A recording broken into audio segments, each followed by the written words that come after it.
ನಿಮಗೆ ಇಡ್ಲಿ ಹಿಟ್ಟು ಉಳಿದ್ಬಿಟ್ಟಿದ್ರೆ ಸುಲಭವಾಗಿ ಈ ರೀತಿ ಮಾಡಿ. Hi everyone, welcome to Hema's hobbies and kitchen. ಮೊದಲಿಗೆ ನಾನು ಒಂದು ಚಾಪರಲ್ಲಿ ಒಂದು ಈರುಳ್ಳಿ, ಸ್ವಲ್ಪ ಶುಂಠಿ, 2 ಹಸಿಮೆಣಸಿನ್ಕಾಯಿ ಇದನ್ನೆಲ್ಲ, ಆಮೇಲೆ ಅದ್ರ ಜೊತೆಗೆ ಒಂದು ಸ್ವಲ್ಪ ಕೊತ್ತಂಬರಿ ಸೊಪ್ಪು ಹಾಕ್ಕೊಂಡು ಇದನ್ನು ಫೈನಾಗಿ ಚಾಪ್ ಮಾಡ್ಕೊತಾ ಇದ್ದೀನಿ. ಒಂದೊಂದು ಇಡ್ಲಿ ಹಿಟ್ಟು ಉಳಿದುಬಿಟ್ಟು ನಮಗೆ ಬೇಜಾರಾಗುತ್ತಲ್ಲ ಇಡ್ಲಿನೇ ತಿನ್ನಬೇಕು ಅಂತ, ಆವಾಗ ನೀವು ಈ ಥರ ರೆಸಿಪಿ ಮಾಡ್ಕೊತೀನಿ. ತುಂಬ ಚೆನ್ನಾಗೂ ಆಗುತ್ತೆ, ಎಲ್ಲ ಇಷ್ಟಪಟ್ಟು ತಿಂತಾರೆ. ಆಮೇಲೆ ನಾನು ಇವಾಗ ಚಾಪ್ ಮಾಡಿರೋದನ್ನು ಇಡ್ಲಿ ಹಿಟ್ಟಿಗೆ ಹಾಕ್ಕೊಂಡು ಅದ್ರ ಜೊತೆ ಒಂದು ಕ್ಯಾರೆಟ್ ತುರಿದಿರೋದು ಹಾಕ್ಕೊಂಡು ನೀಟಾಗಿ ಮಿಕ್ಸ್ ಮಾಡ್ಕೊತಾ ಇದ್ದೀನಿ. ನಿಮ್ಮ ಮನೇಲಿ ಇಡ್ಲಿ ಹಿಟ್ಟು ಉಳಿದಿದ್ರೆ ನೀವು ಯಾವ ಥರ ರೆಸಿಪಿ ಮಾಡ್ತೀರಾ ಹೇಳಿ.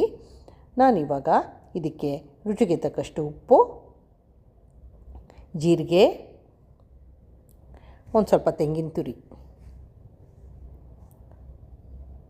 ಆಮೇಲೆ ಸ್ವಲ್ಪ ಗಟ್ಟಿ ಅನಿಸ್ತು ನನಗೆ, ಅದರಿಂದ ಚಾಪ್ ಮಾಡಿರೋದ್ರಲ್ಲೇ ಇನ್ನೊಂದು 2-3 ಸ್ಪೂನಷ್ಟು ನೀರು ಹಾಕ್ಕೊಂಡು ಇದನ್ನು ನೀಟಾಗಿ ಮಿಕ್ಸ್ ಮಾಡ್ಕೊತಾ ಇದ್ದೀನಿ. ಯಾರೆಲ್ಲ ನೋಡ್ತಾಯಿದ್ರು ಇಷ್ಟ ಆಗಿರೋ ಲೈಕ್ ಮಾಡಿ, ಕಾಮೆಂಟ್ ಮಾಡಿ, ಶೇರ್ ಮಾಡಿ. ಇದೆಲ್ಲ ನೀಟಾಗಿ ಮಿಕ್ಸ್ ಮಾಡಿಕೊಂಡು ಒಂದು 5 ನಿಮಿಷ ನಾನು ಇದನ್ನು ಈ ಥರನೇ ಬಿಡ್ತಾಯಿದ್ದೀನಿ. ಇವಾಗ ನಾನು ಚಟ್ನಿ ಮಾಡೋದು ತೋರಿಸ್ಕೊಡ್ತಾಯಿದ್ದೀನಿ. ಚಟ್ನಿ ಮಾಡೋದಕ್ಕೆ ಒಂದು ಪ್ಯಾನಲ್ಲಿ ಎಣ್ಣೆ ಹಾಕ್ಕೊಂಡು ಬೆಳ್ಳುಳ್ಳಿ, ಮೆಣಸಿನ್ಕಾಯಿ, ಆಮೇಲೆ ಕಡಲೆಬೀಜ, ಕಡಲೆಬೇಳೆ ಇವೆಲ್ಲ ಹಾಕ್ಕೊಂಡು ತುಂಬ ರುಚಿಯಾಗಿರುತ್ತೆ. ನೀವು ಈ ಥರ ಒಂದ್ಸತಿ ಚಟ್ನಿ ರೆಸಿಪಿ ಟ್ರೈ ಮಾಡಿ ನೋಡಿ.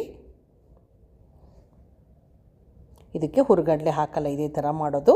ಆಮೇಲೆ 1-2 ಸ್ಪೂನಷ್ಟು ಎಳ್ಳು ಅದನ್ನು ಹಾಕ್ಕೊಂಡು ನೀಟಾಗೆ ಫ್ರೈ ಮಾಡಿಕೊಂಡು ಈಗ ಸ್ವಿಚ್ ಆಫ್ ಮಾಡಿಬಿಟ್ಟು ಸ್ವಲ್ಪ ಕರಿಬೇವು, ಕೊತ್ತಂಬರಿ ಸೊಪ್ಪು, ಒಂದು ಸಣ್ಣ ತುಂಡು ಹುಣಸೆ ಹಣ್ಣು ಹಾಕ್ಕೊಂಡು ಇದನ್ನು ತಣ್ಣಗಾದಮೇಲೆ ಮಿಕ್ಸಿ ಜಾರ್ಗೆ ಹಾಕ್ಕೊಂಡು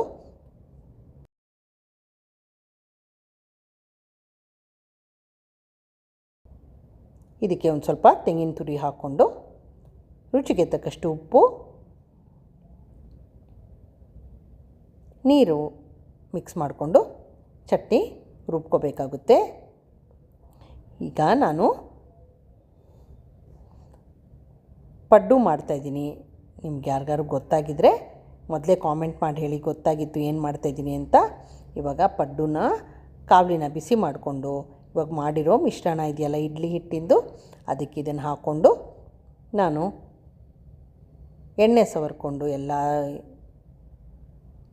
ಎಲ್ಲದರಲ್ಲೂ ಈ ಥರ ಹಿಟ್ಟನ್ನು ಹಾಕ್ಕೊಂಡು ಮುಚ್ಚಿಬಿಟ್ಟು 1-2 ನಿಮಿಷ ಬಿಟ್ಬಿಟ್ಟು, ಇದು ಮೀಡಿಯಮ್ ಊರಿನಲ್ಲೇ ಇರಲಿ, ಭಾಳ ಹೈ ಮಾಡ್ಕೋಬೇಡಿ ಅಥವಾ ತುಂಬ ಸ್ಲೋನೂ ಮಾಡ್ಕೋಬೇಡಿ, ತುಂಬ ಟೈಮ್ ಆಗುತ್ತೆ ಅಥವಾ ಕೆಳಗಡೆ ಭಾಗ ಸುಟ್ಟೋಗುತ್ತೆ. ಆಮೇಲೆ 1-2 ನಿಮಿಷ ಆದಮೇಲೆ ಮುಚ್ಚಳ ತೆಗೆದುಬಿಟ್ಟು ಈ ಥರ ಮತ್ತೆ ನಾನು ಒಂದ್ಸಿ ಅದನ್ನೆಲ್ಲ ತಿರುಗಿಸ್ಕೊತಾ ಇದ್ದೀನಿ. ಯಾರಿಗೆಲ್ಲ ಇಷ್ಟ ಈ ರೆಸಿಪಿ ನೀವು ಹೇಳಿ, ನಿಮ್ಮ ಮನೇಲಿ ಯಾವ ಥರ ಮಾಡ್ತೀರಾ ಕಾಮೆಂಟ್ ಮಾಡಿ ಹೇಳಿ ನನಗೆ. ಇವಾಗ ಮತ್ತೆ ಮುಚ್ಚಳ ಮುಚ್ಚಿಬಿಟ್ಟು 1 ನಿಮಿಷ ಸಾಕು. 1 ನಿಮಿಷ ಆಗಿದೆ. ಇವಾಗ ನಾನು ಇದನ್ನು ತೆಗೆದಿಟ್ಕೋತಾ ಇದ್ದೀನಿ. ಇದೇ ಥರ ಬಾಕಿ ಹಿಟ್ಟಲ್ಲೂ ನನಗೆ 3 ಬ್ಯಾಚಲ್ಲಿ ಆಯಿತು ಇದು. ಇವಾಗ ಎತ್ತಿಟ್ಕೋತಾ ಇದ್ದೀನಿ. ಆಮೇಲೆ ಇವಾಗ ಚಟ್ನಿ ರುಬ್ಬಿಟ್ಕೊಂಡಿರೋದಕ್ಕೆ ಒಂದು ಸ್ವಲ್ಪ ಒಗ್ಗರಣೆ ಹಾಕ್ಕೊಳ್ಳೋಣ. ಎಣ್ಣೆ ಕಾಯಿಸ್ಕೊಂಡು ಸಾಸಿವೆ, ಸ್ವಲ್ಪ ಉದ್ದಿನಬೇಳೆ, ಮೆಣಸಿನ್ಕಾಯಿ ಮತ್ತು ಕರಿಬೇವು ಹಾಕ್ಕೊಂಡು ಸ್ವಲ್ಪ ಫ್ರೈ ಮಾಡಿಕೊಂಡು ಉದ್ದಿನಬೇಳೆನ, ಸಾಸಿವೆ ಚಟಪಟ ಆದಮೇಲೆ ಇದನ್ನು ನಾವು ಮಾಡ್ಕೊಂಡಿರೋ ಚಟ್ನಿಗೆ ಹಾಕ್ಕೋಬೇಕಾಗುತ್ತೆ. ನಿಮ್ಮ ಮನೇಲಿ ಬೇರೆ ಥರ ಚಟ್ನಿ ಆದರೆ ಹೇಗೆ ಮಾಡ್ತೀರಾ ಹೇಳಿ. ಇದು ಹುರಿಗಡಲೆ ಇಲ್ಲದೆ ಇರೋವಂಥ ಚಟ್ನಿ ತುಂಬ ರುಚಿಯಾಗುತ್ತೆ. ಇವಾಗೆಲ್ಲ ಮಿಕ್ಸ್ ಮಾಡಿಕೊಂಡು ನಾನು ಇವಾಗ ಪಡ್ಡು ಜೊತೆ ಈ ಚಟ್ನಿನ ಸರ್ವ್ ಮಾಡ್ತಾಯಿದ್ದೀನಿ.